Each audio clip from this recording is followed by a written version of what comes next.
Hello viewers, আসসালামু আলাইকুম। আশা করি সবাই ভালো আছেন। একটা গল্প শোনাই।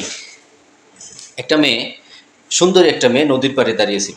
হঠাৎ করে একটা লোক, ইয়াং ইয়াং একটা পুরুষ এসে বলল, আচ্ছা, আপনি এইখানে একটা দাঁড়িয়ে আছেন কেন, কি করতেছেন? তখন ওই মেয়েটা কিছু বলল না। তারপরে ওই লোক আবার একটা কথা জিজ্ঞেস করলো, আচ্ছা আপনি বলুন তো, মেয়েরা কি পারে, কি পারে বা না পারে? এখন তখন ওই মেয়েটা হঠাৎ করে কিছু না বলে উচ্চ স্বরে চিৎকার শুরু করল। চিৎকার শুনে ওই লোকটা তো অবাক, হাঁ করে তাকিয়ে আছে যে কী ব্যাপার, চিৎকার করতেছে কেন? চিৎকার করতেছে যে আমাকে বাঁচাও বাঁচাও বলে। এই চিৎকার শুনে আশপাশে অনেক লোক আসা শুরু করলো।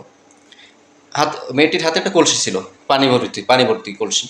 তো যেই লোকজন আসতেছিল তখন ও লোকটা ভয় পেয়ে বললো, আচ্ছা আপনি আমাকে এভাবে বিপদের মুখে ফেলে দিচ্ছেন, আপনি চিৎকার করতেছেন কেন?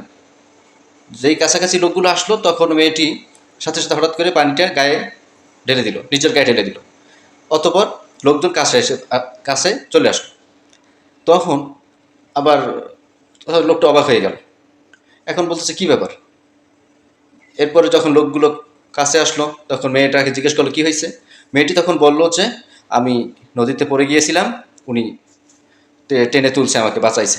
লোকগুলো শুনে চলে গেল।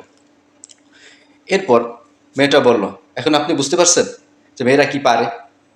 যে দেখুন, একটু আগে আমি চিৎকার করলাম, লোকজন আসলো। আমি যদি পানি না দিয়ে আপনার কথা বলতাম যে আপনি আমাকে কিছু করছেন বা করতে চাইতেছেন, আমাকে ইফটিজিং বা আমাকে ডিস্টার্ব করতেছেন, তখন আপনাকে তারা মারত। সাথে সাথে আমি পানি নিজের গায়ে ঢেলে বললাম যে উনি আমাকে বাঁচাইছে, তখন আপনার কি, আপনিও বেঁচে গেলেন। এখন বোঝেন মেয়েরা কি পারে। ধন্যবাদ।